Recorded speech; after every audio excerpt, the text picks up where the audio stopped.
कीर्ति मंदिर। ये इमारत आज बापू के जन्म स्थान के साथ साथ उनकी स्मृति और संग्रहालय भी है।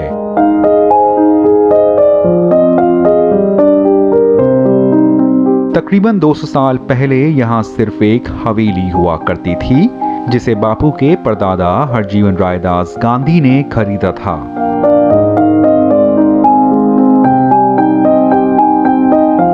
हवेली के ही बगल में एक वैष्णव मंदिर भी हुआ करता था, जो आज बगल के ही माणिक चौक पर स्थित है। गांधी कुनबा असल में पोरबंदर से 40 किलोमीटर दूर कुटियाना ग्राम से यहाँ पोरबंदर शहर आया था।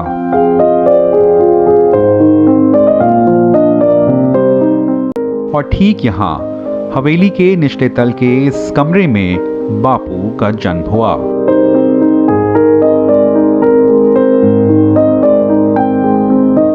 बापू के पिता करमचंद गांधी, जिन्हें काबा गांधी भी कहा जाता था, तालीम से वकील थे। उनके पिता और बापू के दादा उत्तमचंद गांधी पोरबंदर के दीवान हुआ करते थे। गांधी जी का जन्म पोरबंदर में ही हुआ। 7 साल तक के पोरबंदर में ही रहे। यहाँ कोई पढ़ाई नहीं की है गांधी जी ने। गांधी जी का प्राथमिक शिक्षण राजकोट में हुआ है। तब सारा का सारा फैमिली राजकोट चला गया था।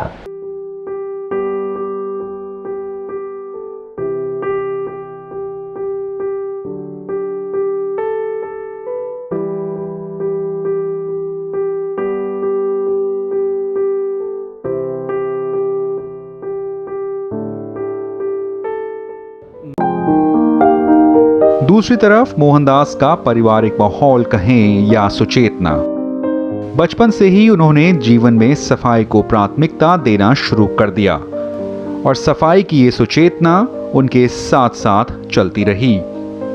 ये आदत जल्द ही जिद और वहां से जनचेतना की ओर आगे चलकर अभियान बनने वाली थी।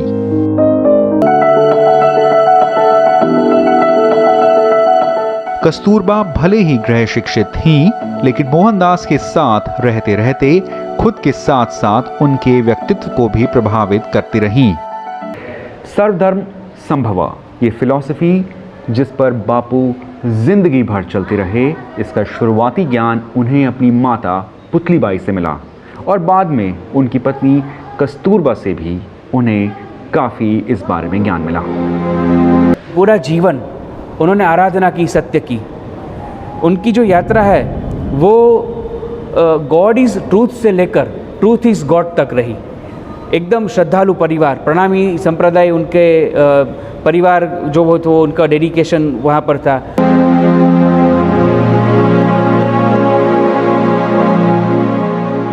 कस्तूरबा प्रणामी संप्रदाय की थी। वो जामनगर वाले जो खिजड़ा मंदिर बोलते हैं, उस संप्रदाय की अनुयायी थी। और गांधी जी की माता पुतलीबाई जो लालपुर की थी, जामनगर के पास, वो भी परिवार प्रणामी संप्रदाय थे, એટલે કે खिजड़ा मंदिर वाले थे। खिजड़ा मंदिर में आज भी ऐसी परंपरा है कि इष्ट देव की जगह पर कुरान और गीता दोनों का अनुवाद, जो जिसको वो कुलजम बोलते हैं, वो रखा जाता है और उसको आरती दिया होता है। तो हम कभी कभी कहते हैं कि गांधी के जीवन में जो सर्वधर्म समन्वय शुरू हुआ है, वो उसकी माता की प्रभाव है और उसकी पत्नी की देन है। जिनको सारा विश्व महात्मा गांधी कहकर आदरपूर्वक नमन करता है, ऐसे भारत के राष्ट्रपिता श्री मोहनदास करमचंद गांधी की माता आदरणीय पुतलीबाई श्री कृष्ण प्रणामी धर्म की अनुयायी थी। मेरा शहर समंदर का शहर है। उसमें बहुत से हिंदू हैं, मुसलमान हैं, सिख, जू और पारसी हैं। हिंदुओं की एक शाखा है प्रणामी, वो हमारी है। पर हमारे मंदिर का वो पुजारी कुछ तो पढ़ता था मुसलमानों के कुरान से और कुछ हिंदू गीता से, बारी बारी से घूमकर, जैसे ये जरूरी ना हो कि किस किताब से पढ़ रहा है, जहां तक कि ईश्वर की प्रार्थना हो उसमें। जब मैं छोटा था तब एक गीत गाया करता था मंदिर में। दूसरों के दुख को अपना तुम समझो और सहो, भेदभाव छोड़ो, नम्रता से रहो।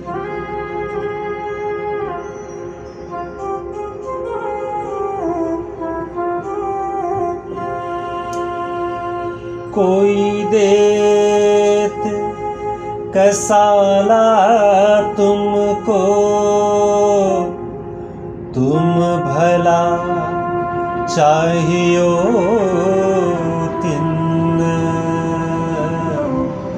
शर्त धाम की ना छोड़ियो, सूरत पीछे फिरावो जिन्न।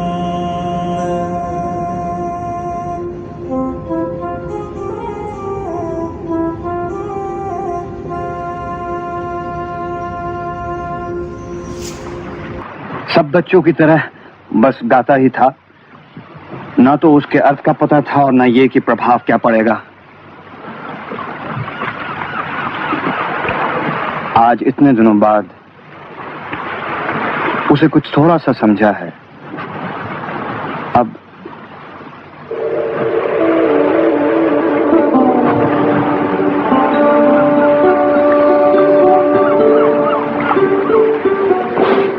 जरा एक मिनट, आपने कुछ तय कर लिया ना? ये तो मेरी तरफ से बड़ी ज्यादती होगी जो तुम्हारा इतनी दूर आना बेकार जाए। लेकिन चले कहाँ? आप मगर कहाँ जाएंगे? अभी तो हम चलेंगे आश्रम, उसके बाद नए वायसराय को सबूत देंगे कि हिंदुस्तान में अब अंग्रेज की हुकूमत नहीं चलेगी। गांधी जी बाल्यकाल में अपनी माता के साथ पोरबंदर स्थित प्रणामी मंदिर में जाया करते थे। गांधी फिल्म के सर्जक श्री रिचर्ड एटनबरो ने अपनी गांधी फिल्म की प्रस्तावना में इस बात का विशेष उल्लेख किया है। पहले आप पहचानो रे साधो, पहले आप पहचानो, बिना आप चिने पार ब्रह्म को कौन कहे मैं जानो। ये वही महामती प्राणनाथ की है। आध्यात्म, भावात्मकता और सर्व धर्म समन्वय के उदात्त विचारों से ओतप्रोत महामती की इन वाणियों का संग्रह, जिस ग्रंथ में उस नाम है कुरजम स्वरूप। कुरजम स्वरूप महामती प्राणनाथ की वाणियों और उनके ग्रंथों का संग्रहित रूप है। इसे उनके जीवन में लिपिबद्ध कर लिया गया था। इसका संपादन ज्यों का त्यों उनके शिष्य केशवदास ने किया। पवित्र ग्रंथ कुलजम स्वरूप को प्रत्येक प्रणामी मंदिर में प्रतिष्ठित किया जाता है और उपास्य ग्रंथ के रूप में पूजा जाता है। इन मंदिरों में कोई मूर्ति नहीं होती।